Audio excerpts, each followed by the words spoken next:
If you recognize this door behind me, you already know what time it is. We are doing our walkthrough of our South Burlington Lakeshore home. There's a very big difference between buying a house on Lakeshore and having a house with the Lakeshore as your backyard, and this house has the ladder, which makes it such a special space. It is so moody to have a home directly on Lake Ontario. So what I mean by that is when it is a beautiful, serene, sunny day, this house is calming. During the middle of winter, in the middle of a storm, it is menacing out there, and it is such a connection to nature to have a home like this. It's incredible to experience. So we are done the phase one at this point in time. We want to give you a quick walkthrough of that. Currently, we are waiting on feedback for the plans that have been submitted, at least in theory. So that plan two, that phase two is in the works, but it's gonna take time to get together. So let's show you everything that we've done. Starting over here, remember we had this wall here, there was a bedroom here, there was a tiny little powder room. So all of that brick wall, that's all come down. This is open space, and this is going to become a part of that phase two. So the intention, the hope is to have a mud room, laundry room behind this wall. So there will be an entrance door from that room that goes in between the garage and the main home back there, and there should be an entrance here at some point in time in the future. We'll see, probably get into that next year. So until that is really done and those details are worked out, this space is kind of a blank slate for now. But there will likely be some built-ins or some sort of cool design feature incorporated on this wall, and then this will just be more a functional kind of entrance into the home. Moving over here, we have now a squared off staircase. So if you remember, it was curved and spirally and kind of sketchy, to be honest. The previous homeowner, just for a quick refresher, they had renovated the home and they had turned it into a home with radiant heating in the floors throughout. We ended up with a really big top step here. And so the only way to truly be able to fix that is to rip the staircases out, recalculate, and do brand new staircases moving down. So what we've done here is some nice dark stain. And then if anybody was following our Instagram stories, I posted at one point in time a question posing to everybody whether we should keep the hardwood floor that was on these landings or if we should switch it out to tile. Well, you can see anybody who voted for keeping it hardwood, you lost. And here we are. So we have the one giant slab of tile, and it was cut to waterfall all the way down, and we changed out the baseboard and made it look more like an extension of the stringer. So this is more just kind of built in, a little more fluid with what we have going on here. And then at the base, we have more of the same tile, different slab down there, and that's all strategically cut to create the rock garden down below, and this really cool extra wide step at the base there. So love the way that this turned out, even with the smooth, like the cool glass railings. Everything is just super neat and clean. And it's something that definitely matches the aesthetic of the home a lot better than what was previously here. All right, and then coming over here, we have this incredible fireplace. This was such a project. I don't think we could fit any more materials on it than we already have. So we have our solid full slab tile sheet. You know, that's wrapped around the TV. We have the LED lighting around it. As you can see, we have this incredible open air fireplace.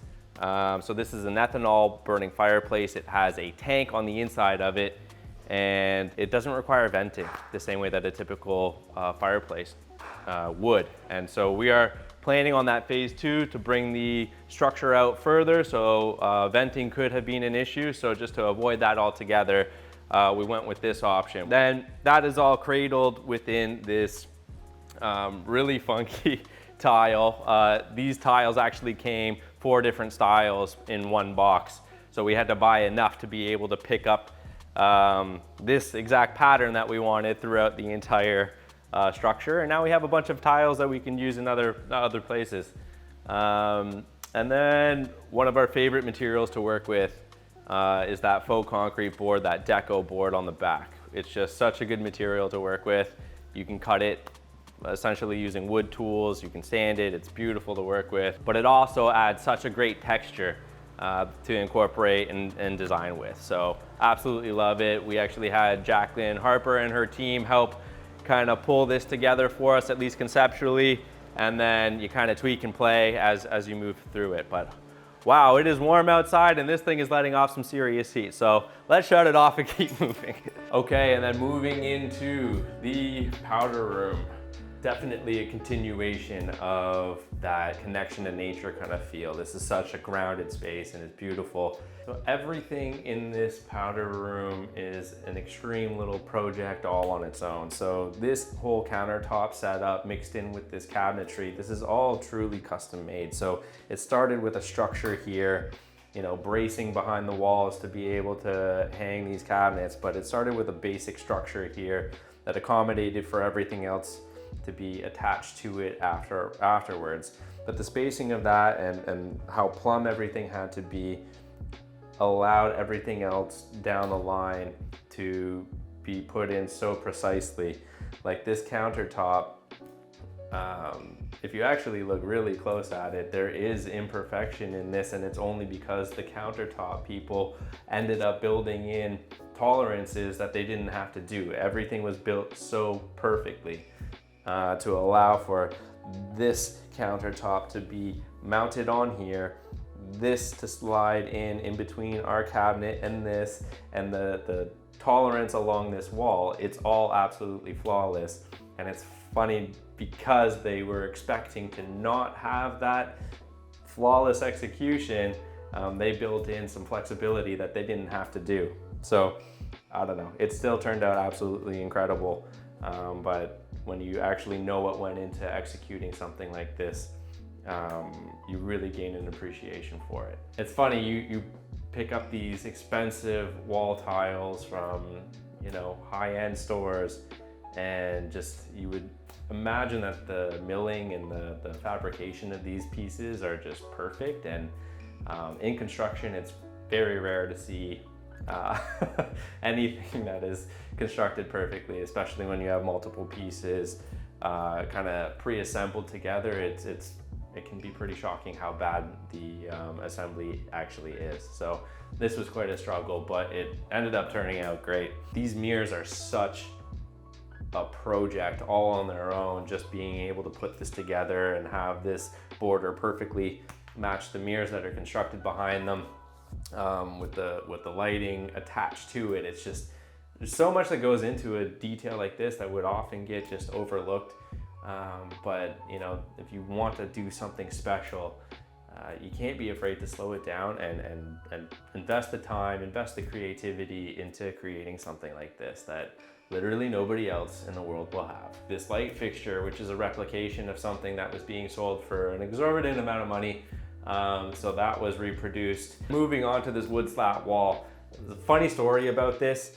We had a material list of what we wanted to do when we came up with this plan, and you know, some of these materials are pretty hard to find, particularly these channels, but I had this vision in my mind of what we should do here, and it required very specific pieces in order to pull this off. And sure enough, I started doing a search, and I ended up driving out to this one particular store that said that it had some of this stuff in stock. And when I got there, the stock amount was literally just this and nothing else. There was no other similar type products in different sizes. It was exactly the 1x1 bar that we needed, 2 pieces, and the 4 pieces of the 3/4 inch thick channel. And it's so funny. Sometimes things just work out. Sometimes there's just good energy flowing through a project, and this is a perfect example of that actually happening and coming to fruition. So funny little story, but absolutely love this wall. It's such a cool detail that we've never done before, but again, it's fun to get creative with the clients and see where you end up. I love coming down here. This is where all the bedrooms are, and as soon as you come down in the middle of this hallway, you have these immediate sight lines out to the lake. So there's what they are currently using as their principal bedroom right now, and then a guest bedroom. There's another one over there. I'm just really excited for this phase 2 to see what we're putting together for that huge primary suite that's gonna go up above the pool room. So nothing's happened over there yet. It's still a blank canvas. We don't wanna overstep our bounds here. You know, even with what we've done so far, you're kind of catching yourself as the homeowners have lived in the home, experienced it. You know, we're kind of looking back like, oh, did we rush into it too much? Because now we're learning about it, right? And it's always good to move into a home before you start changing it, unless you're really planning to gut the thing. So there's a little bit of, oops, maybe we should have done this a little bit differently going on, but nothing that can't be fixed as we move into that phase 2. So at least we know the home, we understand it completely at this point in time, and we're able to make the right decisions for their ultimate enjoyability down the line. Let's go take a look at the mechanical room quickly. Actually, on our way, we have another one of our secret doors. Love these things. So we actually didn't do this. We did a bunch of the rerouting and fixing up everything in here. But they actually found a couple guys that came in, put in some nice laminate floor to kind of match everything that's going on out there.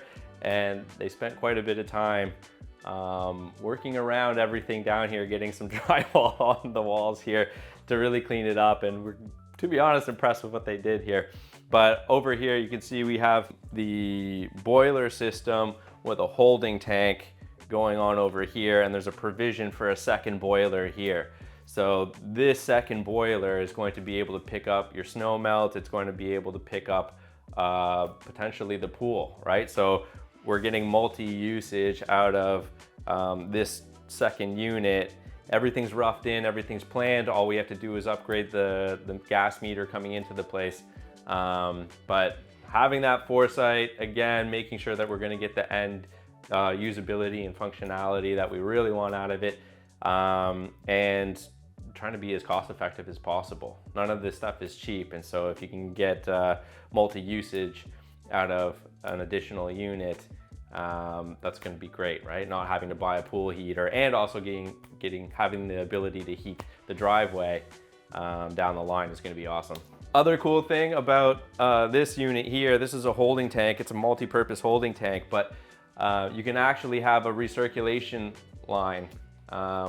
We didn't do the rest of the house. We didn't rough that stuff in, so we don't have the ability to use that functionality, but for their future bathroom, we're gonna be able to put a recirculation line. So the second they turn on their hot water, boom, it's gonna be there because it's just constantly cycling through. We're not changing anything. It doesn't cost anything extra to run that, aside from maybe a little bit of energy on a pump, but it's just gonna circulate that water so that they'll never have to wait for hot water when they hop in the shower or are trying to wash your face or something. So nice little addition as well. It's always interesting buying an older home. You don't know what you're buying until you really get in, open it up, live with it. And this home, like many others out there, has its own quirks.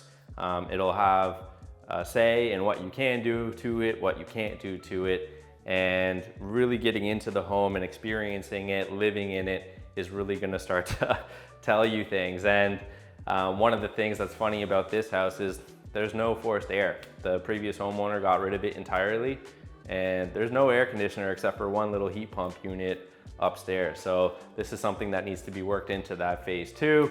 Potentially we look at some other options moving forward, but when you're buying a home, you're buying somebody else's vision and idea of what they think is correct. And you should have some sort of provision or wherewithal to either live with it or be able to deal with it and truly sculpt the home to your own liking. In this case, this home had that heated floor system all throughout of it, and it made it very difficult to be able to open things up, make the alterations, and then close it back up again. It's not easy to deal with something like that, and that's what we had to contend with here. We are looking forward to jumping into the phase 2 when everything is more of a blank slate. It's just gonna be a lot easier to deal with because we can see everything. There are no surprises really remaining for us.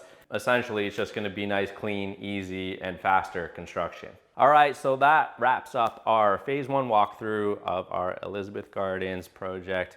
Thank you for watching. You know it's PEWTER.build across the board. We'll catch you on the next one.